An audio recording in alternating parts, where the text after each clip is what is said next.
everybody, I'm Logan Bonner. I'm one of the designers on the team at Paizo, working on Pathfinder 2nd Edition. Hi there, everybody. I'm Jason Bulmahn. I'm the Director of Game Design at Paizo, and I'm the team leader behind Pathfinder 2nd Edition. We are debuting at Gen Con, and I'm going to tell you some stuff about the 2nd edition of the game.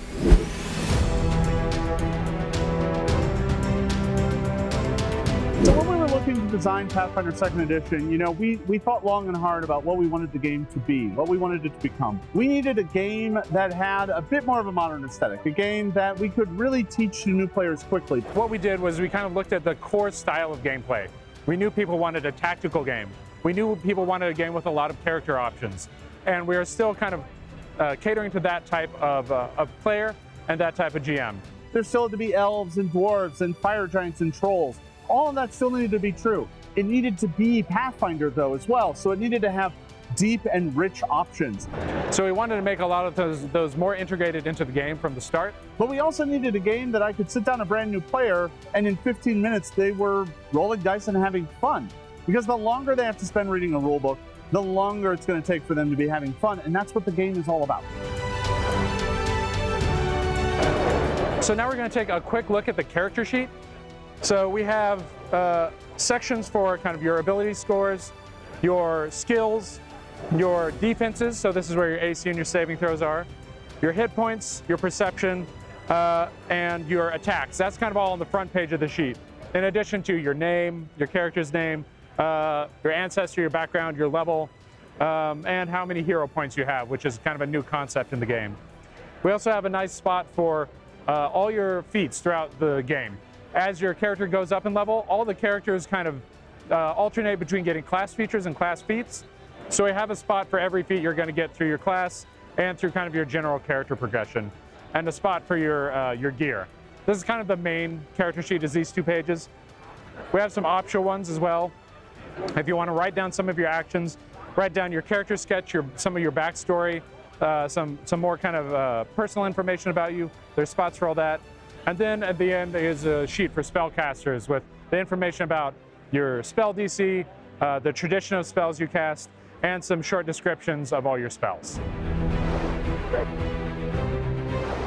So the 3-action economy is one of the things that I think most people look at Pathfinder 2nd Edition as one of these signature improvements. And what the system is it says when it's your turn, you get to do 3 things. It's just that simple. You want to move, draw your weapon, and attack? Great, there's your turn. You want to, stand up, run over to the door and open it? That's your turn. It's a way to narratively describe what your character is doing, but also to have a clean understanding of how you can take your turn and what you want to do.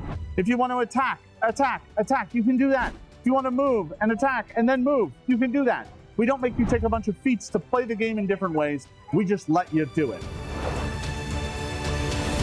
One of the things we're doing with the game is introducing this kind of a rarity concept that kind of says common things mean that they're right for every game. A lot of the stuff in the core rulebook is going to be common. The fireball spell is common. And then uncommon is something that's like, this won't be right for every game. And the GM should look at this and see if it's right.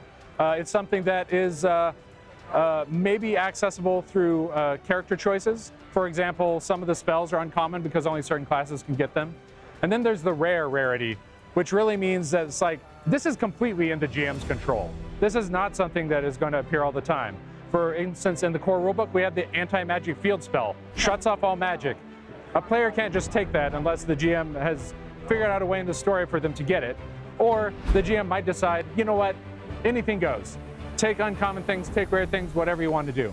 That's all kind of that's all an option when you're running a Pathfinder game. So we're really excited to be working with Roll20 on 2nd edition. It's really great that people can play with each other across the world. They can make it work around their schedule in ways that they couldn't before. And we really think this game is going to be more satisfying to play on Roll20 than Pathfinder 1st edition might have been, just because of kind of that streamlining. It's going to be easier to kind of convey what you're doing. It's easier to improvise. We think you're going to really enjoy it.